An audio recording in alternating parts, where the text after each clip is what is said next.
What a rollercoaster ride we're experiencing. The swift, the startling resurgence of COVID-19 across the countries causing concern, isn't it? Now, it wasn't that long ago that we experienced minimal, in fact, almost no cases of COVID around Australia, and we thought we had this coronavirus thing licked. Then all of a sudden, we're confronted with lockdowns, uncertainty, and everything that goes with that. At one stage over the last month, almost 16 million Australians were in lockdown, suggesting that there's likely to be economic consequences ahead. Yet house prices around Australia just keep rising. As Australia's circumstances continue to rapidly evolve, many people are now starting to wonder, well, what does all this mean for the economy? What does it mean for our property markets? Are property markets still able to keep going? Is our economy really going to keep bouncing along, or are we going to have a double-dip recession? But as our property markets don't operate in isolation, to be successful, to be a strategic property investor, it's important to have a telescopic view, a big-picture view of the macroeconomic factors, not just affecting Australia's economy, but the world's economy. And that's why once each month I have these big-picture podcast chats with Pete Wargent, a lifelong student and commentator of our economy. So we've got lots to discuss this month. So welcome to today's show. Welcome to the Michael Yardney podcast, where twice each week you will learn a number of new ideas regarding success, property investment and money in around 30 minutes. Our show is brought to you by Metropole, who specialise in helping you grow, protect and pass on your wealth through strategic property and wealth advice. Now here's your host, Michael Yardney, Australia's authority in wealth creation through property, who has been voted one of Australia's top 50 most influential thought leaders.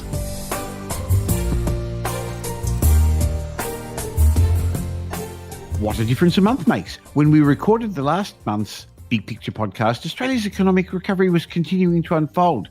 Jobs kept being created and our property markets kept surging. And this month, the headlines are full of concern and mixed messages. So I'm looking forward to our chat today. Welcome, Pete. Pleasure. Thanks, Michael. Look, it's interesting, isn't it? Last month I mentioned that our booming economy and surging property markets were causing the property bears to hop into their caves to hibernate. And our major banks had done an about-face and were forecasting 20-30% rise in property values. But the bears are back in the headlines. There's more negative headlines. While much of the commentary is on the micro factors, what's happening on the ground, what's happening in the short term, I enjoy these monthly Big Picture podcasts because we're looking at the macroeconomic factors, the big picture factors that are affecting our economy and the property markets. And they're still positive, but there is a change in sentiment, isn't there? Yeah, absolutely. Yeah, it's interesting how quickly things can change in a pandemic, which to a certain degree makes forecasting a bit of a fool's errand. But clearly, since last time we spoke, lots of restrictions. At the time of speaking, over half of the population in Australia is now under some kind of lockdown or restriction. So, I mean, that's going to have a big negative impact on the economic recovery. It may well prove to be temporary, but clearly sentiment has dropped since we last spoke as a direct result of that. Well, interestingly, the Reserve Bank still remains optimistic. They're expecting a sharp rebound at the end of the lockdowns. Now, they reported that only a couple of weeks ago, but they still see a surge in spending once Greater Sydney's stay-at-home orders are rescinded. But I think that's going to go on for quite some time, and they may have to change their views a little bit. Yeah, so the Reserve Bank recently put out some communication. It's got its kind of baseline scenario, then it has an upside and a downside forecast. I mean, the upside scenarios actually saw the economy sort of booming at an above trend level, i.e. better than we could have even expected pre-COVID. I think now with the lockdowns looking to be extended August, September, October, potentially for New South Wales, well, that's going to tilt things more towards the downside scenarios initially. I think the interesting thing, I mean, this is not a typical recession. So what we've seen all around the world is that when economies reopen, especially where the government has put cash in the pocket of households, then things can rebound very quickly. So I suspect that's what the Reserve Bank is still expecting to see. Normally, when you put in place fiscal stimulus, some of those dollars would leak overseas because people travel, they go on holiday. Of course, that's not really possible for the average household. So you find actually the stimulus packages can have much more effect at the moment because all those Aussie dollars are trapped at home. So I think the Reserve Bank is probably right. When things reopen, we'll see things rebound very quickly. It's just that the timeline has been pushed out probably by a few months now. Well, part of it's, of course, because Australians have never been wealthier. Growth in household wealth's booming. That's no surprise because house prices are up, the stock market's surged to record highs, and the gains are overwhelming in comparison to that little extra household debt. So Australians have never been wealthier, but I think it's important to recognise that the distribution of wealth, the rise in wealth, has actually been quite uneven, hasn't it? Yeah, so there's different ways you can measure this. Total household wealth is probably around about 13 trillion now, which is a huge increase from where things were a decade ago. I think, as you said, household liabilities have increased a bit, but if you actually measure it as a percentage of income, things have actually got a bit easier for households, partly because of those stimulus packages and also because interest rates have fallen. And there has been an increase in household debt in Australia over the past, it's about 15 years or so, but it's largely been tilted towards the top two quintiles by income, i.e. the households who can afford it. And as a result, because household wealth is partly driven by property and stocks, and especially the housing market in Australia, it has been tilted towards the more sort of the wealthier end of the spectrum. So it's not been evenly shared across the economy, but I suppose in the grand scheme of things, household wealth continuing to increase for Australia, I mean, it puts us pretty much at the top of the pile in global wealth terms, so hard to complain too much. Sure. And of course, when you feel wealthier, and there's been lots of research into this, there's a much greater likelihood that consumers are going to spend. And of course, the reverse is true. When wealth's falling, the growth in consumer spending falls as well. But I think the government recognised that, and they recognised the wealth effect. And it's one of the reasons they supported our property markets and supported our jobs before. So when we get through this, the cash that we've stashed is going to help make the economy rebound. And in the meantime, our property markets, well, despite the sequence of all those lockdowns, we've had 14, I think I counted so far this year. Property prices have been largely unscathed.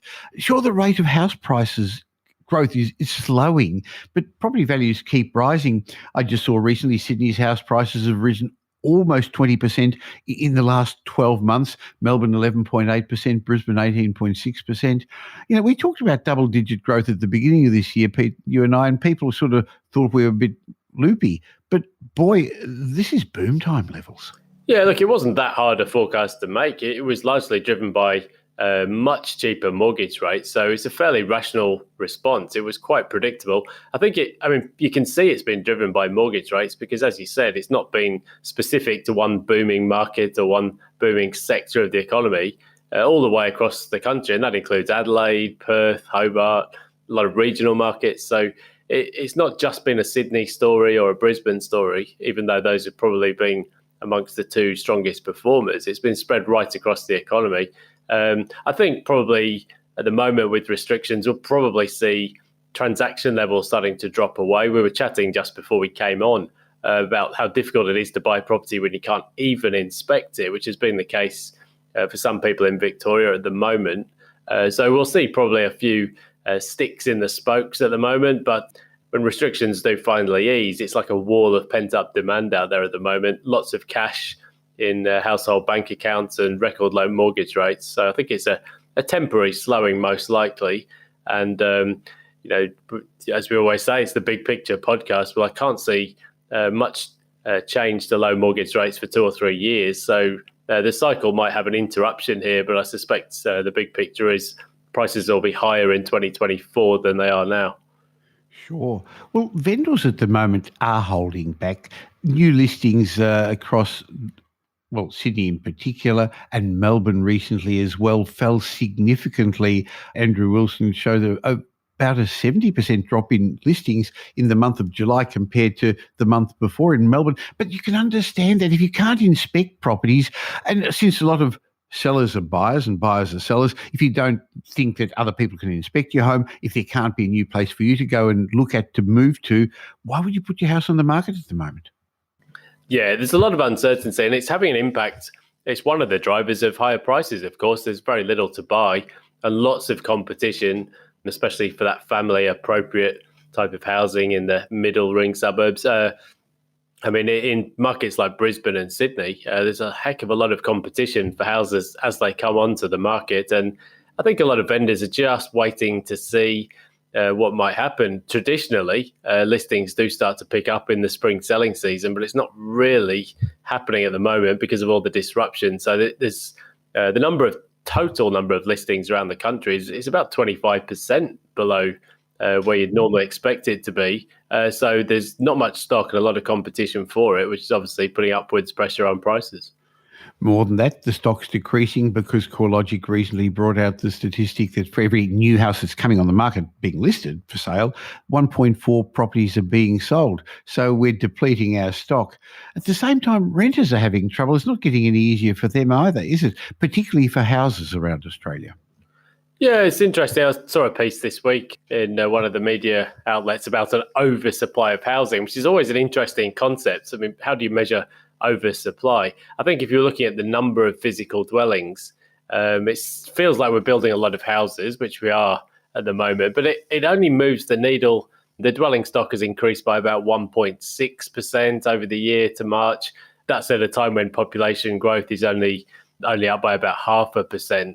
But when you look at it in those terms, you see you're not really moving the needle too much with the construction. It's been easily outweighed by the shift away from things like share houses or some of those high-rise tower blocks in the city where people don't really want to be in a pandemic. And it's put huge pressure on rental markets around particularly some of the lifestyle markets, but it's just moved things away from those sort of high-rise blocks and into the rest of the rental market. So even though the CBD rental vacancy rate might be quite high, across the market, we're near record lows. So interesting, you get these sort of macro trends, but it's more at the micro level. That's really what moves housing markets. And there's a lot of pressure on the rental market at the moment, particularly away from the CBD sort of high-rise towers. And more for houses rather than units as well. The other interesting news since we last spoke was that the Federal Labor Party dumped its negative gearing policy and actually backed tax cuts. I mean, you and I have often spoken about them. For years, they've been trying to sell the lie that abolishing negative gearing would benefit Australians, it would benefit the housing industry. And Labor realised people aren't having it. They didn't buy into it. So they formally dumped that contentious negative gearing policy and dropped its opposition to the federal government's stage 3 tax cuts. Maybe they see an election looming, Pete. Yeah, well, clearly we will have an election before May 2022. I think Labour's learned a lesson from the 2019 election, and I think this time around they'll try to make themselves a smaller target. Last time around, there were lots of different policies that Bill Shorten took to the election, and in the end, it became a bit too easy for the coalition to say, well, look at Labour with all these new taxes, stick with the tried and tested. This time around, I think Labour, well, as you said, they've dumped the contentious negative gearing policy. They're actually backing tax cuts. So in some respects, it's hard to pick a difference between the parties on some of these issues. But the election will probably much more so come down to things like management of the vaccine rollout, the COVID restrictions and border closures. I think the capital gains tax and negative gearing stuff will be less of an election issue. It does make a difference to confidence, though. I think transactions dropped off a lot in the lead up to the 2019 election because people just weren't sure what was going to happen. I think this time around there'll be less uncertainty for the housing market, so perhaps less of an impact on property this time. Sure, we'll talk about confidence in general. Consumer confidence has held up pretty well, at least until recently, and now consumer confidence is measured by Westpac or by Roy Morgan or ANZ. That seems to be dropping, as has business confidence. It's not a surprise, though, is it? No, I mean, when you're talking about snap lockdowns and potentially indefinite restrictions, it's very difficult for consumers to be upbeat in the morning. And consumer sentiment had rebounded spectacularly. That's kind of easing off now. And I think things will probably level out somewhere near the sort of long-term averages. I think it's probably a short-term hit, but certainly at the moment, consumer confidence, well, as you say, it's down, but it's not out.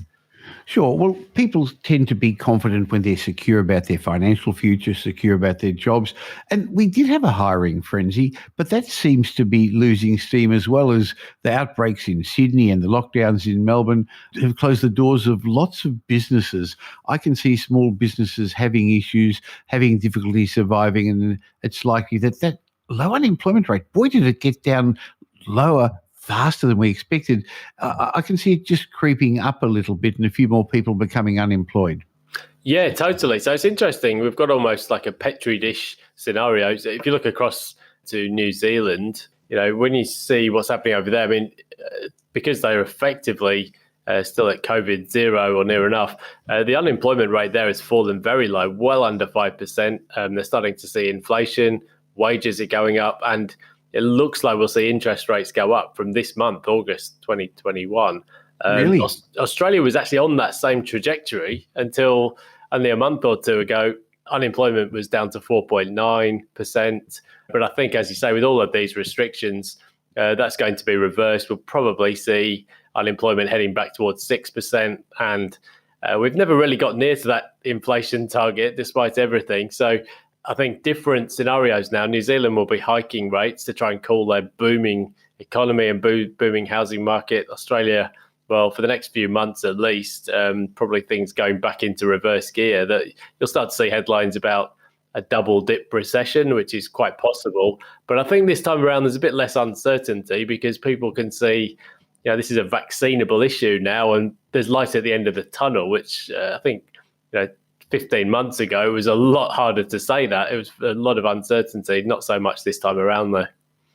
Well, yes, it could be a double dip recession, except that involves 2 quarters of negative growth. And the way it's working, probably only the September month it's going to be a bit difficult. This current month, August, that's going to be a bit difficult with growth. But people are talking about, well, we had a V-shaped recovery. Now, interestingly, read about a K-shaped economic recovery, with jobs in big business, in public service being the rising arm of the K, and jobs in small family businesses, hospitality, tourism, CBD, that's being the falling arm of the K. So it'll be interesting. So I hadn't heard of the K. I've heard of whooshes and vooshes and Ws, but now there's a K.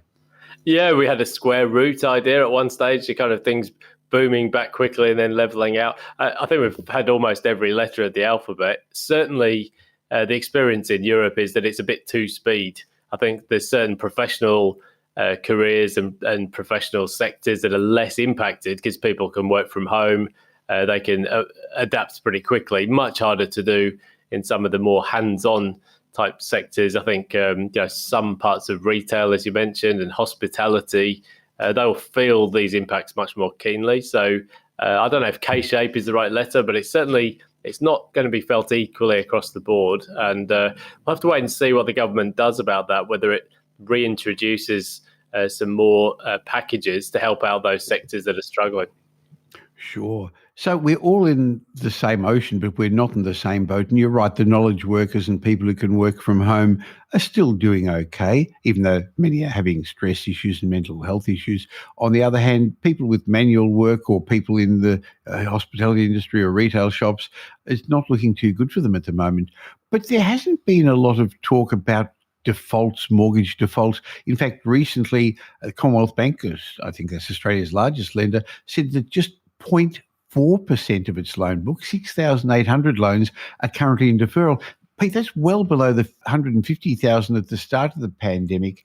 So it looks like we're using the low interest rates to pay off our home loans, stash our cash, and people are spending responsibly. Yeah, it's very interesting. Those home loan deferrals, if you went back a year, 18 months ago, it looked very hairy. There was huge numbers of loans on deferral. But as it transpired, the government did a pretty good job alongside the Reserve Bank, and almost all of those deferrals went back to normal repayments and a few went on to assistance packages. Now, it's interesting to note, I was just reading one of the lenders putting out its stock exchange release yesterday, and home loan deferral packages are available again with some lenders, but so far, very few people have actually needed them. So I think it's a different story this time around. Banks know what to do. Lenders can actually manage their way through this. And I think because there's light at the end of the tunnel, I don't think we'll see the big surge in home loan deferrals this time around. I think there'll be a few households who need help, but banks now have a process for dealing with that. Well, also a lot of people have refinanced. We know refinancing's been high, and many of them have locked in on fixed interest rate loans. The most recent figure showed about 46.4% of the loans recently were the refinancing were fixed interest. Very, very different from the very large number of variable loans before. Whether it's a right or wrong decision with what's going to happen to interest rates, we won't know for a few years. But what it does mean is security of cash flow. You know which way you're heading. Yeah, and I think it's an overlooked point. Even though mortgage rates may appear not to be falling, I think actually some fixed rates have just nudged up a little bit. But you've got to remember there's so many people who are refinancing mortgages from 4%, 4.5%, even higher in some cases in super fund loans. And a lot of those are getting refinanced down to 2 or 3%. So across the entire economy, the average mortgage rate is still trending lower despite mortgage rates for new borrowers being essentially flat. So there's plenty of support still coming through for housing, and mortgage repayments for most households have got quite a lot easier. So it's an interesting dynamic. And as you said, there's been a kind of a rush to fixed rate mortgages because people think that rates might not go lower. But I think that may well be true, but I don't think they'll be going much higher soon either. So it's a two-speed dynamic, but generally speaking, a lot of support there for property and housing. Sure. Well, we look at loan approvals to, I guess, see what's going to happen 3 to 6 months down the track. We see them as a leading indicator. And the large number of finance approvals really suggests that there is still a lot of depth there. Buyer interest. Sure, it may be put on hold for a while with the COVID lockdowns, but there are buyers out there who want to do something. And when you look at the total number of loans over the last monthly figures that came out, that there were $32 billion worth of new finance. That means $1 billion worth of money is going into our real estate markets every month, Pete. That's a lot of money. Yeah, I think it looks like housing loan commitments might just have hit a peak, but media loves to focus on the sort of 1% decline. They don't mention that housing loan commitments have gone from roughly 25 billion pre-COVID in 2017. I mean, they're probably running at about 35 now. So yes, things might have peaked out, but that's still a huge amount of activity in the market. And as we said, there's more buyers around than there are vendors. So yes, it may be possible that housing loan commitments have hit a cyclical peak, but it doesn't mean that the housing market's cooling. Far from it at this stage. Sure. There was also a trend a little while ago for people to move interstate, some to regional Australia, a lot to southeast Queensland. It'll be interesting to see when the latest figures come out what's going on, because we can't move interstate at the moment, can we?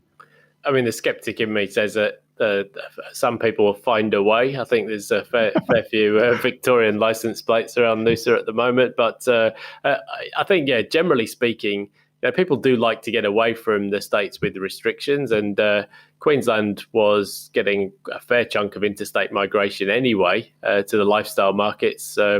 Interstate migration, highest level in 15 years since the mining boom days. So there is a bit of a movement up the coast towards Gold Coast, Brisbane, Sunshine Coast. That will probably continue because Sydney and Melbourne have got more restrictions, but quite difficult for some people to actually travel at the moment as well. So it's probably just been interfered with a little bit.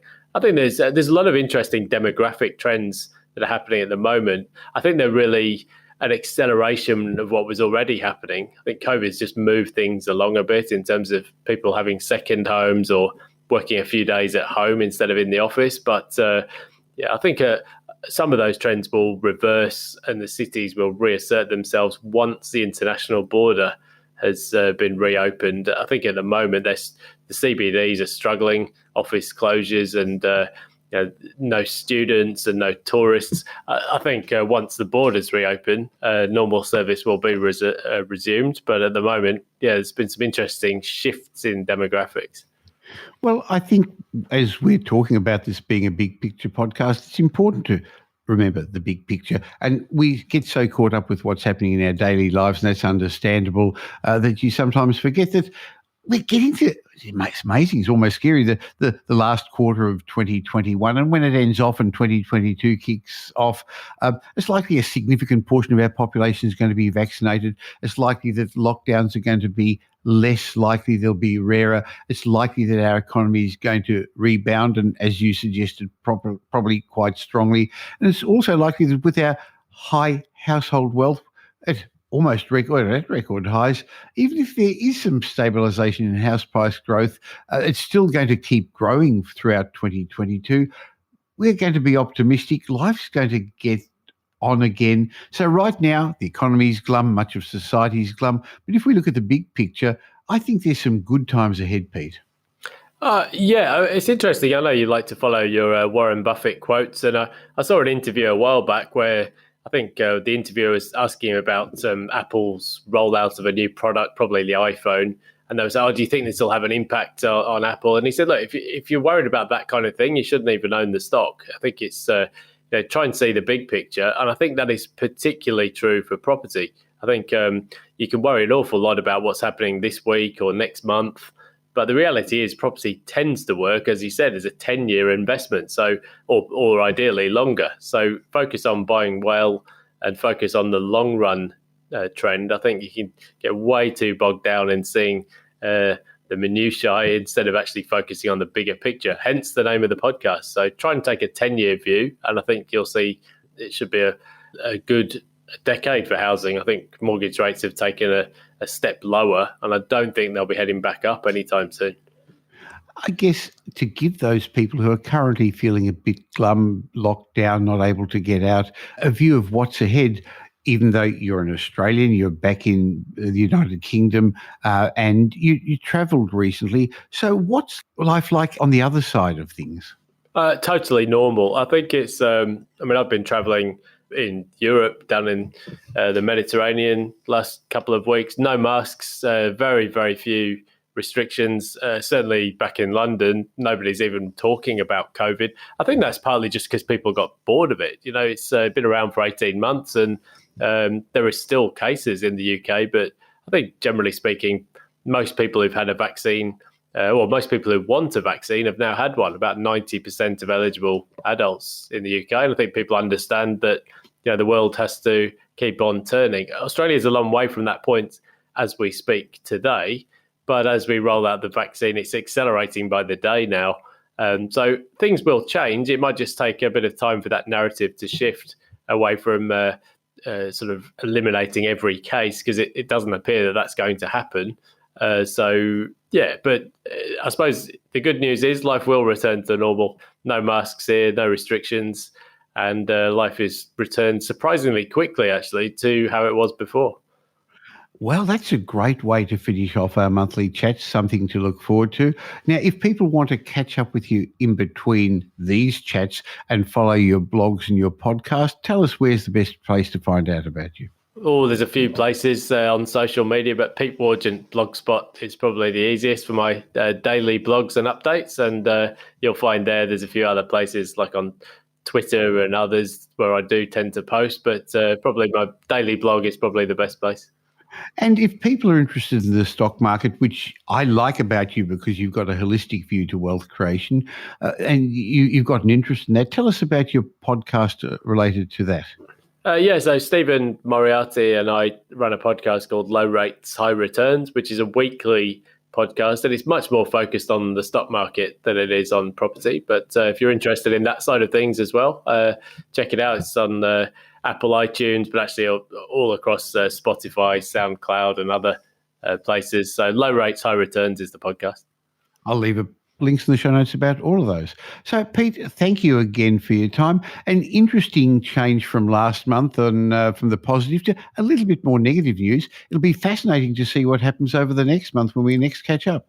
Yeah, it certainly will. I think if you have to project ahead, I think there'll still be some restrictions around, but I think you'll see that the availability of vaccine supply has picked up so much, and the willingness of Australians to get vaccinated, I think things will look a lot different a month from now.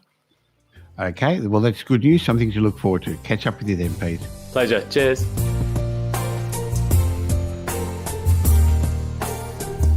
In a moment, I'm going to share my mindset message with you.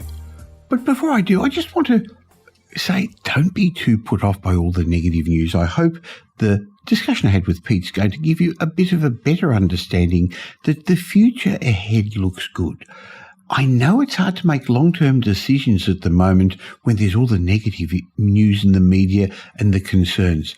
But look how well those people who made their decisions a year ago are doing now in the property market. So as I've often said, don't make 30-year decisions on the last 30 minutes of news.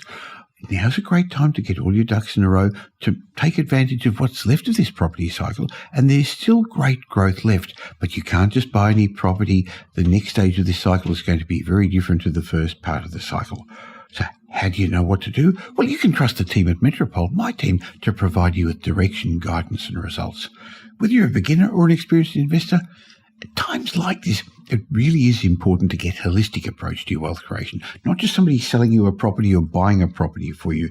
And that's what you're going to get from my multi-award-winning team at Metropole, a holistic approach. By the way, we don't sell property. Go to metropole.com.au, find out about what we do, leave us your details. It all starts with giving you advice by building you a strategic property plan, and then we'll help you implement the plan if you'd like us to help you. Metropole.com.au. I look forward to being part of your ongoing wealth creation journey.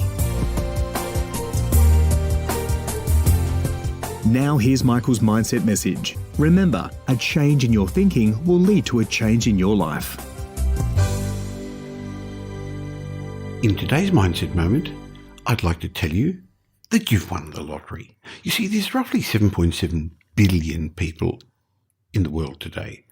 Now imagine that there was a world's biggest lottery in which every one of us was required to draw a ticket, and that's going to give us the circumstances how we're going to be living for the rest of our lives. It would decide whether you're male or female, where you'd be born, the type of government that would be there, the country that would be, your parents' income level, your parents' occupation. It would decide your IQ. The lottery ticket you'd pick up would decide your weight, height, eye colour, hair colour, body type, your personality traits, your temperament, your wit, your sense of humour, what sort of health you'd have. Now, if you're listening to this, I'm guessing the ticket you drew when you were born wasn't too bad. The probability of drawing a ticket that has the favourable circumstances you're in right now is incredibly small. In fact, I read that the probability of you being born is basically zero. It's 10 followed by 2,685,000 zeros. In other words, you're a miracle. Now, I remember Warren Buffett talking about how important it is for us to be grateful. You've heard me say that as well. He said you should be grateful for the circumstances we're born into and for the generous ticket you were offered in life. He says that we should not take anything for granted or think that what we've now got is the product of something that we did. It's just that we drew a lucky ticket. He points out that all his skills in the art of allocating capital that's made him that multi-billionaire, he says they'd all be useless if he was born into poverty or if he was born into a civil war. Yet most of us are too quick to complain. We complain about the traffic, about the weather, about the ungrateful client or whoever that we sometimes have to deal with. We suffer from self-entitlement syndrome. Entitlement gets us nothing but heartache. It blinds us from the magic of gratitude. And most of all, it lets us off the hook, pushing us away from taking responsibility and, in fact, action, and towards apportioning blame, anger, self-pity. On the other hand, gratitude is just as valid a choice, except that gratitude makes us open to possibilities. It brings us closer to others. It makes us happier. So here's a trick, the message for today's mentorship moment. You're not grateful because you're happy. You're happy because you're grateful. I hope you got some benefit from today's show, and if you did, and you know somebody else who'd also benefit from understanding the big picture that I talked about with Pete Wargent, why not tell them about the Michael Yardney podcast? Of course, I'd really love it if you told the world by leaving a review on Spotify or iTunes or wherever you listen to this show. Now, I'll be back twice a week with the Michael Yardney podcast, but in between you can catch me on social media. Just look for Michael Yardney, and there's a special place where every day I leave some tips, a chart, something different that you won't get elsewhere, and that's my private Facebook group. Go to Facebook and look for the Property Update Facebook group, and I'd love to share my thoughts with you. I'll be back again real soon. In the meantime, have a great week. Make it a great week. Thanks for listening to this episode of the Michael Yardney podcast, which was brought to you by Metropole, who help their clients grow, protect, and pass on their wealth through strategic property and wealth advice. If you like what you heard and don't already subscribe, you'll find us on iTunes or on your favourite Android app as the Michael Yardney podcast. Watch out for our next show, which comes to you twice a week, and you'll learn some new ideas about property investment, success, and money in around 30 minutes.